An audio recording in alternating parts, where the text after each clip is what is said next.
Dear students, हम लोग law of chemical reaction study कर रहे थे, जिसमें हमने दो लॉ ऑलरेडी डिस्कस कर लिया है, law of conservation of mass and law of constant proportion और definite proportion. So third law is law of multiple proportion. किसने दिया था ये? Given by John Dalton. Dalton's ने दिया था लॉ ऑफ मल्टीपल प्रोपोर्शन। क्या था इसका statement? When one element combine with other element to form two or more different compounds।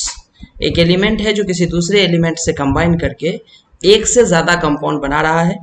The mass of one element which combine with a constant mass of other element bear a simple ratio to one another। Okay, example से समझते हैं इसको। First example आपके पास ऐसा है कि sir carbon एक element है जो ऑक्सीजन के साथ रिएक्ट करके टू डिफरेंट ऑक्साइड बनाता है। सर ऑक्सीजन के साथ रिएक्ट करता है और दो डिफरेंट ऑक्साइड बनाता है। One is carbon monoxide, other is carbon dioxide. Statement क्या बोल रहा है? When one element combine with other element to form two or more different compound, ये दो डिफरेंट कंपाउंड बना रहे हैं। The mass of one element which combine with a constant mass of other element. ये जो कार्बन का मास है sir, यहाँ पे अगर हम लोग मास रेशियो कार्बन और ऑक्सीजन का निकालें तो क्या लिखेंगे बताइए? अगर हम मास रेशियो लिखें कार्बन मोनोऑक्साइड के केस में, then it is 12:16, right. And mass ratio in case of carbon dioxide कितना हो जाएगा? तो mass ratio in case of carbon dioxide is 12:32। See here, the mass of carbon is fixed, that is 12 gram. Mass of carbon is fixed. The mass of one element which combined with a constant mass of other element.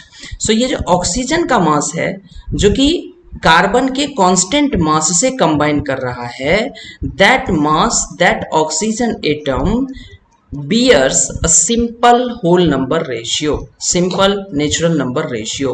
So sir यहाँ जो mass ratio of oxygen आप calculate करेंगे, here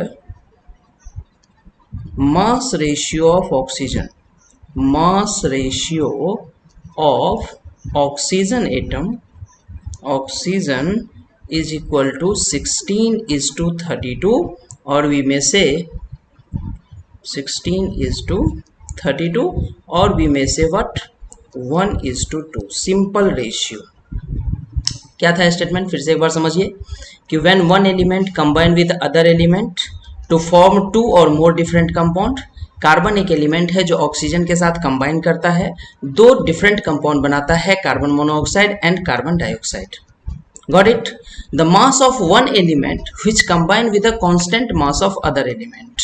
ये जो oxygen है sir, ये constant mass of carbon से combine करता है। 16 ग्राम ऑक्सीजन 12 ग्राम से कंबाइन करता है तो कार्बन मोनोऑक्साइड आता है, और 32 ग्राम अगर 12 ग्राम से कंबाइन करता है तो कार्बन डाइऑक्साइड देता है। तो ये जो ऑक्सीजन है जो कि fixed mass constant mass of carbon से कंबाइन करता है, then the mass ratio of that atom which combine with a constant mass of other element must bears a simple ratio. So sir mass ratio of ये जो oxygen का mass ratio आएगा, this that is must be in simple ratio, either 1:1, 1:2, 2:3, 3:4, something like that simple ratio bears करता है। Got it? चलिए इसका एक most important other examples लेते हैं हम लोग। सर वी नो कि नाइट्रोजन बहुत सारे ऑक्साइड बनाता है, नाइट्रोजन बहुत सारा मल्टीपल ऑक्साइड देता है। So we have to validate the law of multiple proportions in the multiple oxide of nitrogen. Okay, so that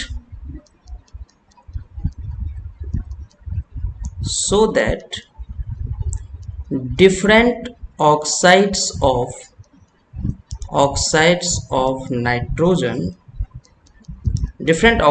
nitrogen follows the law of multiple proportion, follows the law of multiple proportion, the law of multiple proportion। Okay, कैसे देखेंगे? Check it. Nitrogen के बहुत सारे oxides हैं sir, तो यहाँ पे हम उस लिस्ट ऑक्साइड्स के लिस्ट लिखते हैं। ऑक्साइड्स क्या क्या ऑक्साइड्स हैं?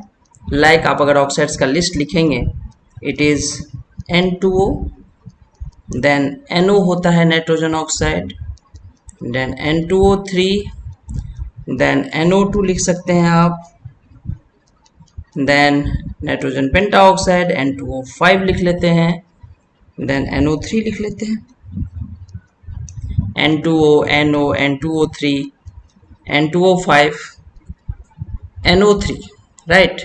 These are the multiple oxides of nitrogen. When nitrogen combines with the other element oxygen, it forms the multiple oxide. We have to validate the law of multiple proportion, that each oxide of nitrogen follows law of multiple proportion. कैसे करेंगे इसको? देखिए यहाँ पे हम हर case में हर oxide में mass of nitrogen लिखते हैं। पहले मास ऑफ नाइट्रोजन कितना है? मास ऑफ नाइट्रोजन इस केस में देखेंगे आप N2O के केस में तो 14 2 जा 28 हो जाएगा, 28 ग्राम है। यहाँ पे 14 ग्राम है सर, इस केस में अगेन 28 ग्राम, यहाँ पे 14 ग्राम, यहाँ पे 28 ग्राम और यहाँ पे 14 ग्राम।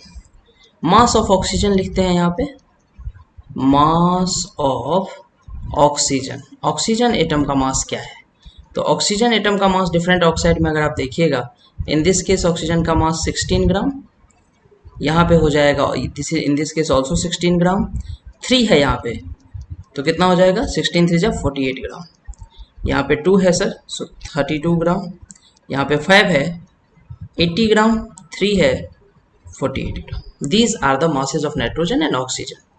वी सी कि जब हम लॉ ऑफ मल्टीपल प्रोपोर्शंस को वैलिडेट करते हैं, in that case we have to take the fixed mass of one elements. So let us assume fix the mass of nitrogen atom, fix the mass of nitrogen atom, fix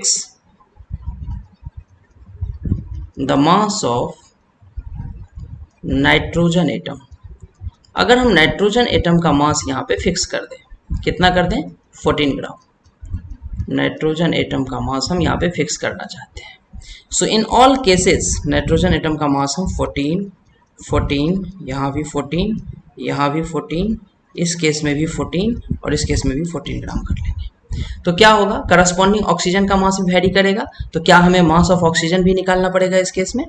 तो mass of oxygen अगर हम देखेंगे यहाँ पे corresponding मास, तो sir first relation देखिए, 28 ग्राम के लिए 16 ग्राम ऑक्सीजन, N2O में नाइट्रोजन 28 ग्राम है तो ऑक्सीजन 16 ग्राम है। तो अगर नाइट्रोजन 14 ग्राम होगा तो ऑक्सीजन कितना ग्राम होगा? जस्ट हाफ, 8 ग्राम। 14 में 16 तो यहाँ पे हम यही लिख सकते हैं, 14 ग्राम के लिए 16 ग्राम, यहाँ 28 ग्राम के लिए 48 ग्राम, तो 14 के लिए कितना होगा बताइए?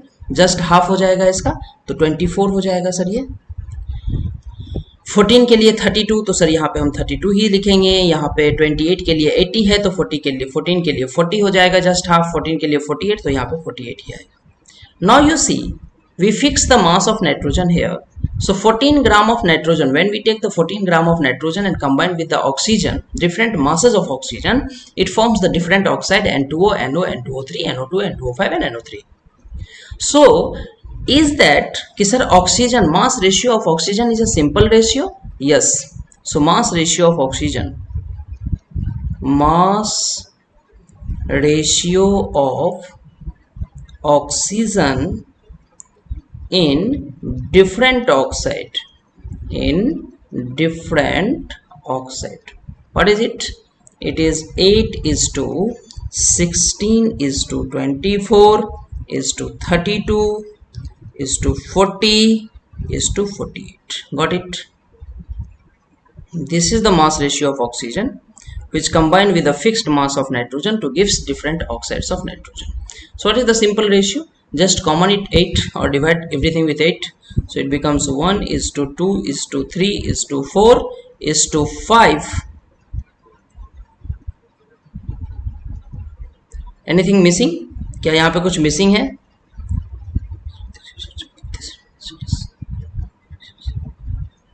Six. No, it's okay. 1:2:3:4:5:6. देखिए ये एक सिंपल रेशियो बियर करता है। So mass ratio of oxygen is in simple ratio. So different oxide of nitrogen follows law of multiple proportion. So इस केस में हम लोग देख रहे हैं कि नाइट्रोजन की जो डिफरेंट ऑक्साइड्स है ये लॉ ऑफ मल्टीपल प्रोपोर्शंस को फॉलो करता है sir. Okay, guys I think आपको ये law of multiple proportions clearly समझ में आया होगा कि ये स्टेटमेंट क्या है इसका और किस तरह से ये स्टेटमेंट वर्क करता है। अगर हमें डिफरेंट कंपाउंड्स में अगर मासेस हमें दोनों ही एलिमेंट्स का डिफरेंट गिवन है तो how we fix the mass of one element and correspondingly find out the mass of other element and then how we validate the mass ratio, is it a simple ratio or not? Okay, so if you really enjoy the video, please like and subscribe the channel and hit the bell icon for next video. Thanks.